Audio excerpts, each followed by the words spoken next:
Hello बच्चों, आज हम लोग पढ़ेंगे ह्यूमन हेल्थ एंड डिजीज़ के जो चैप्टर्स हैं उनके इम्पोर्टेंट कॉन्सेप्ट प्लस क्वेश्चन के थ्रू ही हम इम्पोर्टेंट कॉन्सेप्ट को भी देखेंगे और एक शॉर्ट में इम्पोर्टेंट चीज़ें कराई जाएंगी इस वीडियो में।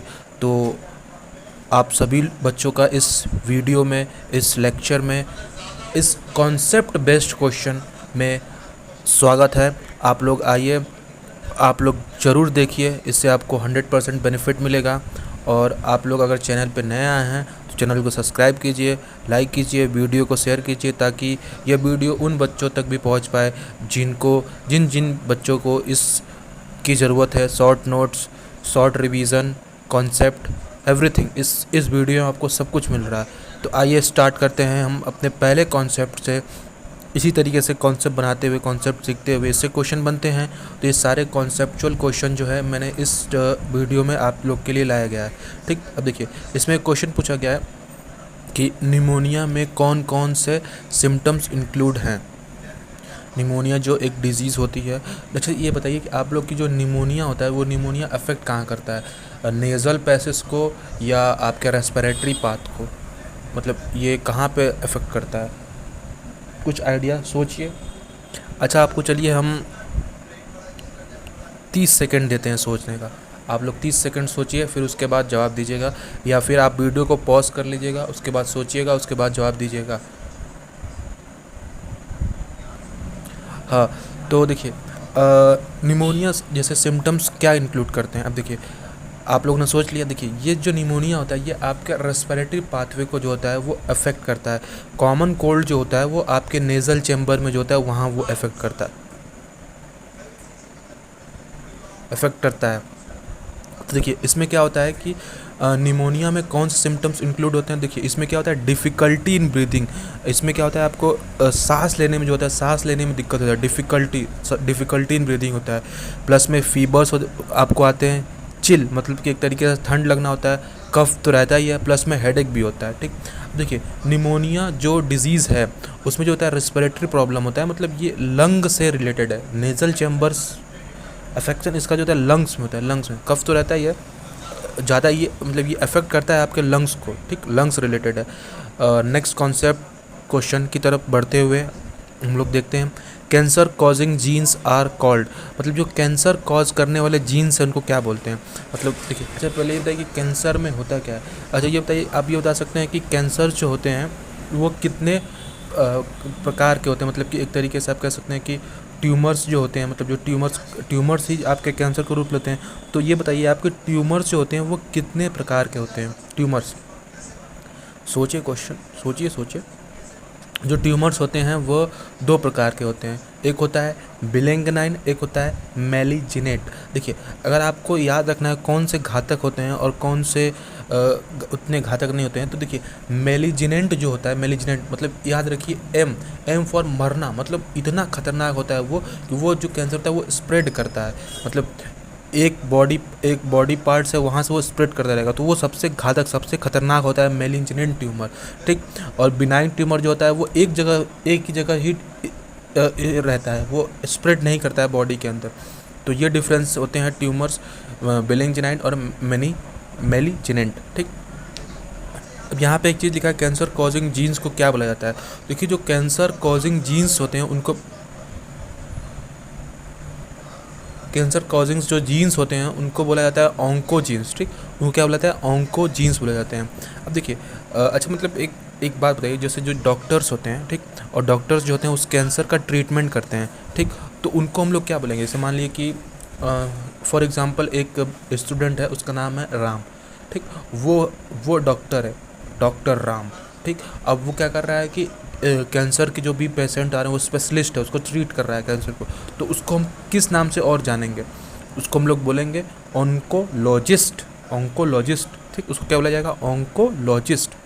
मान लो जो कैंसर है वो ब्लड कैंसर है, तो उसको क्या बोलेंगे, ब्लड कैंसर को क्या बोलते हैं, ब्लड कैंसर को बोलते हैं ल्यूकीमिया। क्या बोलते हैं, ल्यूकीमिया। ठीक, ल्यूकीमिया। अब देखिए, ऑस्टियोमा क्या होता है, ऑस्टियोमा, ये डिफरेंट टाइप्स के आपके जो कैंसर रिलेटेड टर्म्स है उसको डिस्कस किया जा रहा है। ऑस्टियोमा क्या होता है, बोन कैंसर होता है। मतलब देखिए, आपने पढ़ा होगा उस चैप्टर का आपने उस चैप्टर में पढ़ा होगा ऑस्टियोपोरोसिस, ठीक, ऑस्टियोपोरोसिस बोन रिलेटेड डिजीज़, ये आपके इस चैप्टर में आता है। Excretory product and there elimination से रिलेटेड चैप्टर इसी चैप्टर में आता है ऑस्टियोपोरोसिस, ठीक। तो ऑस्टियो मतलब बोन होता है, बोन में उसमें प्रॉब्लम होती है, यूरिक एसिड का जन्म, ऑस्टियोपोरोसिस बोन में, ठीक। तो ये क्या होता है कि ऑस्टियोमा क्या होता है, बोन रिलेटेड कैंसर होता है, बोन रिलेटेड कैंसर होता है। अब लिम्फ नोड के अंदर, अगर मान लीजिए आपके लिम्फ नोड के अंदर जो कैंसर हो जाए तो उसको क्या बोलेंगे, लिम्फ नोड के अंदर कैंसर हो जाए तो उसको क्या बोलेंगे। हाँ, तो अगर लिम्फ नोड जो है, अगर आपको कोई चीज़ सही से ना दिखे, फिर भी मैं उस चीज़ वैसे दिख रही है, चीज़ें आपको विजुअल है, अगर ना दिखे तो आप लोग कमेंट करके बता सकते हैं। प्लस में मैं उस चीज़ को बोल भी रहा हूँ, ठीक। तो आप लोग सुनते जाइएगा। अगर मतलब लिम्फ नोड के अंदर कैंसर होता है तो उसको क्या बोलते हैं, लिम्फोमा बोलते हैं। क्या बोलते हैं, लिम्फोमा, ठीक। अगर कैंसर जो है एपिथेलियल सेल में हो जाए तो उसको क्या बोलते हैं, कार्सिनोमा। याद करिए मेरे साथ, अगर कैंसर जो है आपको, अगर कैंसर जो है आपको कहाँ पे हो जा रहा है, याद करिए मेरे साथ, कैंसर कहाँ पे हो रहा है, कहाँ पे हो रहा है कैंसर, एपिथेलियल सेल में। हो कहाँ रहा है, एपिथेलियल सेल में। अगर कैंसर आपके एपिथेलियल सेल में तो उसको क्या बोलेंगे, कार्सिनोमा, ठीक, कार्सिनोमा। हमें कनेक्टिव टिश्यू है, ठीक। मान लीजिए कि हमारे कनेक्टिव टिश्यू है और मीज़ो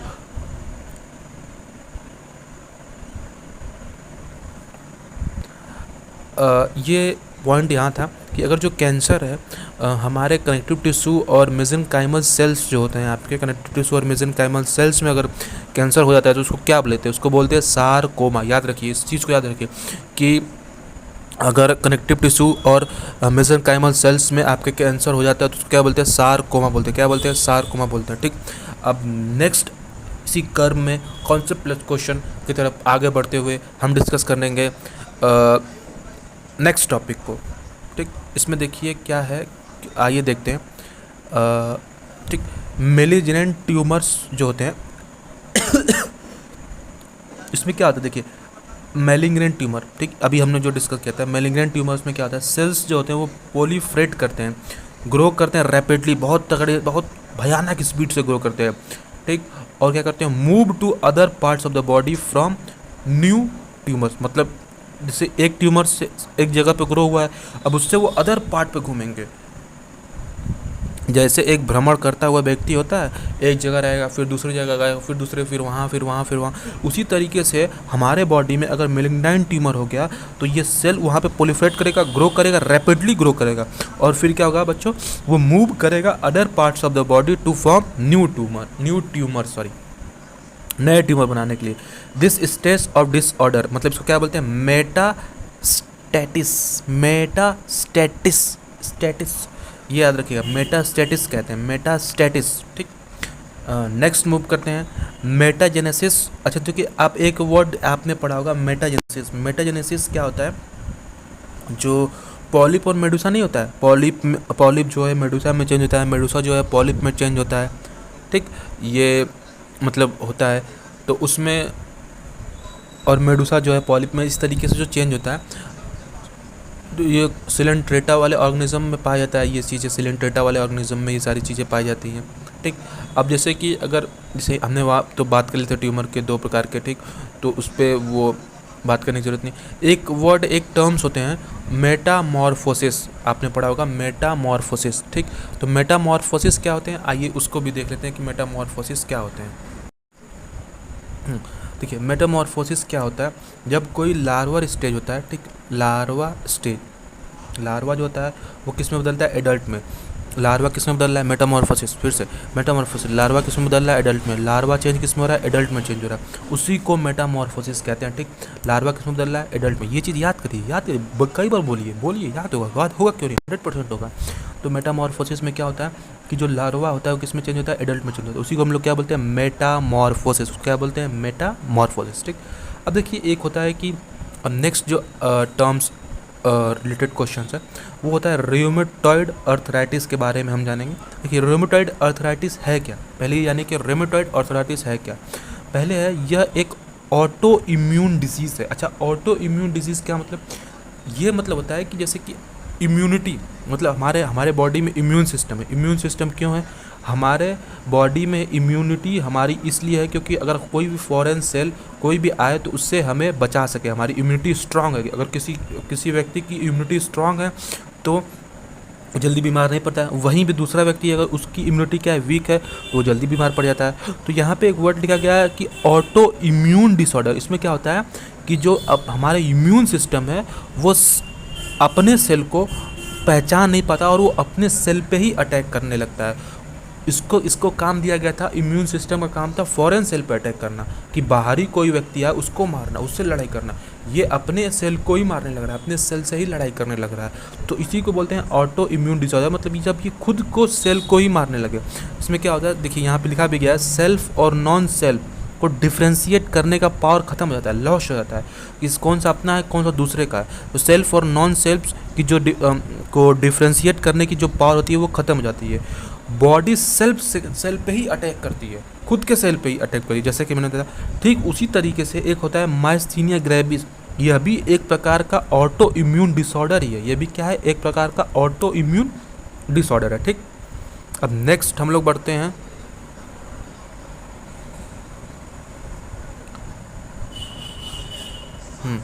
देखिए नेक्स्ट जो इसमें है, इसमें लिखा गया है, हाँ देखिए इसमें लिखा है AIDS, acquired immuno deficiency syndrome, AIDS जो है वो किससे कॉज होता है?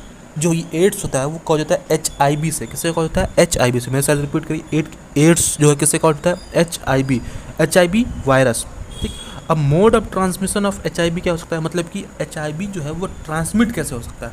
देखिए एड्स को कॉज कौन करता है? बहुत बच्चों को तो समझ में आता है कि HIV और एड्स ये डिफ्रेंशिएट नहीं कर पाते हैं। देखिए जो एड्स बीमारी है वो कॉज होती है HIV से, HIV। ठीक, और वो ट्रांसमिशन कैसे होता है, वो ट्रांसफ़र कैसे होता है? देखिए पहला होता है sexual contact with the infected person. ठीक, दूसरा होता है शेयरिंग इन्फेक्टेड निडल्स। ठीक, अगर हम इन्फेक्टेड निडल्स को शेयर कर रहे हैं तो उससे हो जाएगा। अगर sexually contact with the infected person, अगर उस पर्सन को इन्फेक्शन है, उससे सेक्सुअली कॉन्टैक्ट में है तो उससे भी हो जाता है।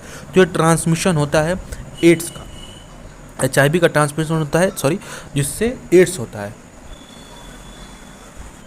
अब देखिए एक और थर्ड पॉइंट है, जैसे ट्रांसफ्यूज़न ऑफ कंटामिनेटेड ब्लड।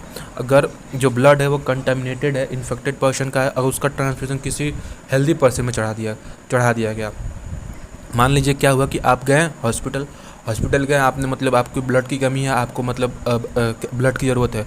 अब जो ब्लड आपको मिला वो ब्लड जो निकाला गया था वो क्या होता है कि डॉक्टर की मतलब लापरवाही कह सकते हैं इसमें, कि जो भी या जो ब्लड निकाल रहा है उसने क्या किया कि इन्फेक्टेड पर्सन से ब्लड लिया और आपके में ट्रांसफ़र कर दिया।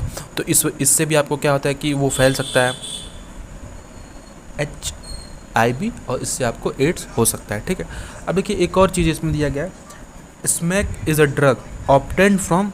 अब स्मैक एक ड्रग है, सॉरी हाँ, स्मैक एक ड्रग है जो कि ऑब्टेन्ड कहाँ से होता है? Latex of papaver somniferum. Smack एक ड्रग है जो ऑब्टेन्ड कहाँ से होता है? Latex of papaver somniferum. याद रखिए, स्मैक एक ड्रग है जो ऑब्टेन्ड होता है latex of papaver somniferum. Obtained कहाँ से होता है? Latex of papaver somniferum. एक सब्सटेंस प्रोड्यूस होता है, मतलब एक सब्सटेंस। देखिए इसमें क्या था ना कि जैसे कि अगर मान लीजिए कि कोई वायरल इन्फेक्टेड सेल है, ठीक, वो क्या करता है ना, एक सब्सटेंस कह लीजिए या एक केमिकल जो है निकालता है जो कि अदर जो नॉर्मल सेल हैं उनको बचा सके। जैसे मतलब कि एक सेल है वो इन्फेक्टेड हो गया, एक जो सेल है वो वायरल इन्फेक्टेड हो गया, तो वो एक ऐसा केमिकल रिलीज़ करता है जिसके वजह से जो दूसरे सेल हैं वो इन्फेक्शन से बच सके। उसको क्या बोलते हैं? एंटरफेरॉन। तो एक मतलब देखिए यहाँ पे लिखा भी क्या है, एक सब्सटेंस प्रोड्यूस होता है वायरल इन्फेक्टेड सेल के द्वारा। एक सब्सटेंस जो है प्रोड्यूस होता है किसके द्वारा? वायरल इन्फेक्टेड सेल के द्वारा, जो दूसरे सेल को इन्फेक्शन से बचाता है। जो दूसरे सेल को क्या करता है? इन्फेक्शन से बचाता है। वह क्या है? एंटरफेरॉन है, उसका नाम क्या है? एंटरफेरॉन। ठीक, एंटरफेरॉन। अब अगर हम नेक्स्ट देखते हैं तो नेक्स्ट जो मतलब कि ट्रांसप्लांटेशन जो होता है, मतलब ट्रांसप्लांटेशन अब जो टिश्यू होता है या ऑर्गन होता है जो कि बहुत सारे पेशेंट की लाइफ को बचाता है, वो कभी कभी क्या होता है कि वो रिजेक्ट हो जाता है, कभी कभी या फेल हो जाता है, या ऑफेंड मतलब मैक्सिमम टाइम में भी वो फेल हो जाता है, रिजेक्शन हो जाता है। जैसे उसका जिसका टिश्यू या जिस ऑर्गन को ट्रांसप्लांट किया गया है पेशेंट को, तो उसमें मतलब इम्यून जो which type of immune response is responsible for, मतलब कौन सा इम्यून रिस्पॉन्स है जो उसको रिजेक्ट कर देता है, जिसकी वजह से वो रिजेक्शन उसको झेलने को मिलता है। तो उसका नाम है cell mediated immune response. Cell mediated immune response जो है, अगर हम ऑर्गन ट्रांसप्लांट कर रहे हैं किसी, अगर मान लीजिए हम ऑर्गन ट्रांसप्लांट कर रहे हैं तो कहीं ना कहीं मतलब ये दूसरे से लेकर करेंगे, तो जो सेल मीडिएटेड इम्यून रिस्पॉन्स जो है उसके वजह से वो जो है रिजेक्ट कर देता है कि ठीक, वो जो कहता है कि ये भाई साहब ये हमारे बॉडी का नहीं है, ये किसी और के बॉडी का है, आप हमें क्यों दे रहे हैं। तो मतलब एक तरीके से वो कहता है, तो एक तरीके से वो क्या कहता है, सेल मीडिएटेड इम्यून रिस्पॉन्स जो है वो रिजेक्ट कर देता है। अब देखिए, सेल मीडिएटेड इम्यूनिटी हमें मिलती कहाँ से है? सेल मीडिएटेड इम्यूनिटी हमें टी लिम्फोसाइट से मिलती है। ये जो सेल मीडिएटेड इम्यूनिटी है जो कहती है कि भाई साहब ये हमारा मतलब ऑर्गन नहीं है, आप कहीं बाहर से लाए हैं, वो मिलती कहाँ से? वो मिलती है टी लिम्फोसाइट से।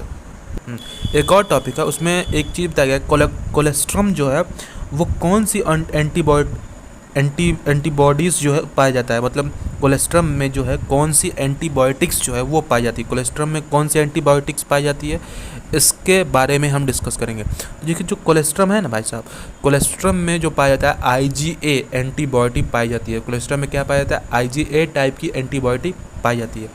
कौन सी एंटीबायोटिक पाई जाती है? IgA। अब हाँ, IgG जो है टाइप्स की एंटीबायोटिक्स जो है वो मतलब कहाँ पे, मतलब IG टाइप की एंटीबॉडी है वो प्लेसेंटा को क्रॉस करके फीटस में चली जाती है। मतलब यह एक ऐसी एंटीबॉडीज़ है जो आपके प्लेसेंटा को क्रॉस करती है, और प्लेसेंटा को क्रॉस करके कहाँ चली जाती है? फीटस में चली जाती है। प्लेसेंटा को क्रॉस करके कहाँ चली जाती है? फीटस में चली जाती है। जो प्लेसेंटा को क्रॉस करके, tobacco consumption is known to stimulate the secretion of adrenaline and non-adrenaline। वह कौन सा कंपोनेंट है जो कॉज करता है, मतलब कि टोबैको कंजप्शन को हम इज नोन टू स्टिमुलेट करता है secretion of adrenaline and non adrenaline. ठीक, तो वह कौन सा कंपोनेंट है जो कॉज करता है, मतलब कि जो एड्रेनलिन एंड नॉन एड्रेनलिन के सिक्रीशन को कराता है।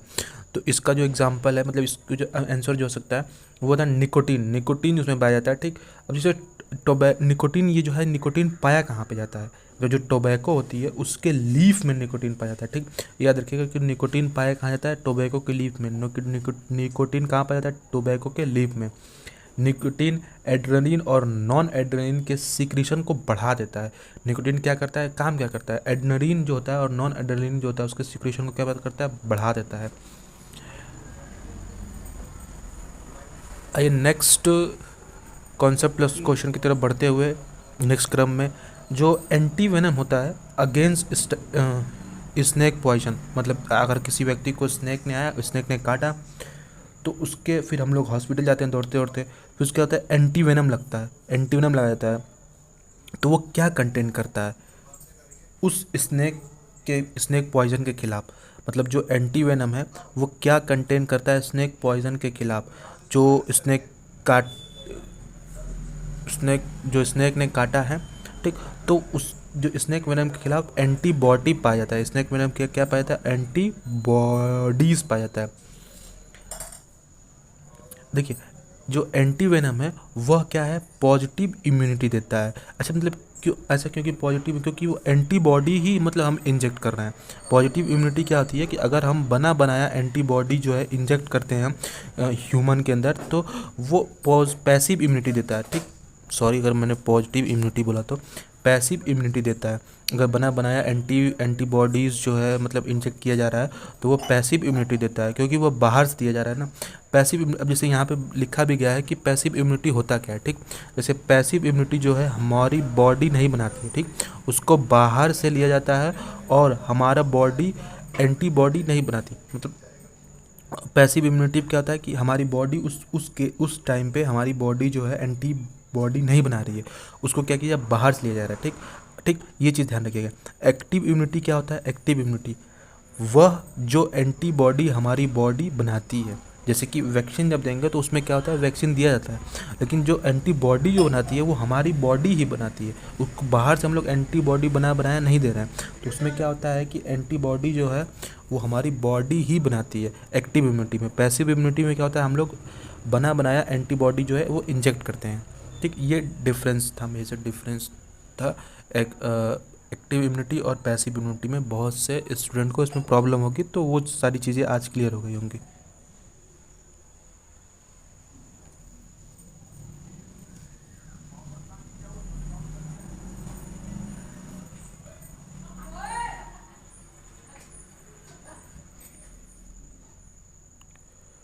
एक नेक्स्ट कॉन्सेप्ट प्लस क्वेश्चन की तरफ आगे बढ़ते हुए, लिम्फॉइड टिश्यू कौन कौन से होते हैं? लिम्फॉइड टिश्यू अगर मान लीजिए एग्जामिनेशन में आ गया कि लिम्फॉइड टिश्यू कौन कौन से होते हैं, तो स्प्लीन जो होता है वो आपका लिम्फॉइड टिश्यू में आता है। टॉन्सिल, देखिए स्प्लीन जो होता है जिसको ग्रेवयार्ड ऑफ द आरबीसी भी कहते हैं, वो आपका क्या कहते हैं कि लिम्फॉइड टिश्यू में। टॉन्सिल्स जो होते हैं वह लिम्फॉइड टिश्यू में आता है। थाइमस जो होता है जो इम्यूनिटी के लिए रिस्पॉन्स होता है और ओल्ड एज होते होते ये डिजनरेट भी होता है। तो ये स्प्लीन हुआ, टॉन्सिल हुआ, थाइमस हुआ, ये मतलब आपके लिम्फॉइड टिश्यू के अंतर्गत आते हैं। लिम्फॉइड टिश्यू जो होते हैं वो आपके दो प्रकार के होते हैं। एक होता है प्राइमरी लिम्फॉइड ऑर्गन जो मतलब कि थाइमस और बोन में। सेकेंडरी लिम्फॉइड ऑर्गन में कौन कौन सा होता है? स्प्लीन आ जाता है, टॉन्सिल आ जाता है, लिम्फॉइड नोड आ जाता है। ठीक, ये मतलब होते हैं कि आप याद करिए कि मतलब लिम्फॉइड जो टिश्यू होते हैं वो दो प्रकार के होते हैं। पहला होता है प्राइमरी लिम्फॉइड ऑर्गन, दूसरा होता है secondary lymphoid organ. Primary lymphoid organ में आपके थाइमस और बोन आते हैं। सेकेंडरी लिम्फॉइड ऑर्गन में स्प्लीन, टॉन्सिल और लिम्फ नोड आते हैं। बर्थ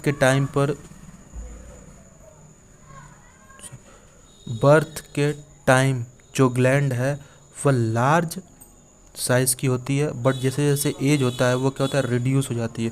उसको क्या बोलते हैं, थाइमस। जो बर्थ के टाइम पे जो ग्लैंड होती है वो लार्ज साइज़ की होती है, और जो वो जैसे जैसे आपका एज बढ़ता रहता है वो क्या होता है, रिड्यूस हो जाती है, उसको क्या बोलते हैं, थाइमस बोलते हैं। ये आपके इम्यूनिटी से भी रिलेटेड होता है। थैंक यू स्टूडेंट, आज के लिए इतना ही रखते हैं। नेक्स्ट इसके कुछ कॉन्सेप्ट प्लस क्वेश्चन बच गए हैं, वो नेक्स्ट पार्ट में करा दिए जाएंगे। Most welcome. कृपया अगर आप इस चैनल पर नए हैं तो इस चैनल को लाइक करिए, इस चैनल को सब्सक्राइब कीजिए और आगे उन स्टूडेंट तक भी शेयर करिए जिनको इस क्वेश्चन की ज़रूरत है, क्योंकि ये क्वेश्चंस ये सारे मतलब जो हैं और ये कॉन्सेप्ट इसमें भी बताए जा रहे हैं, ये सारे बहुत ही इंपॉर्टेंट कॉन्सेप्ट हैं आपके बुक से और मतलब प्रीवियस ईयर क्वेश्चन से। मतलब ये सारी चीज़ों को लिया गया है और एक शॉर्ट में सारी चीज़ें आपको बताई गई हैं, जिससे आपको एक बेहतरीन ओवरव्यू मिलेगा एक चैप्टर के थ्रू, और एक बेहतरीन कॉन्सेप्ट क्रिएट होगा और आपको एग्जामिनेशन में बहुत बहुत हेल्पफुल होगा। ये मैं 100% के साथ कह सकता हूँ। Best of luck for your examination. मन लगा कर पढ़ते रहिए, आगे बढ़िए, और तब तक के लिए आप मिलते हैं नेक्स्ट पार्ट में। Thank you so much. Bharat माता की जय। वंदे मातरम।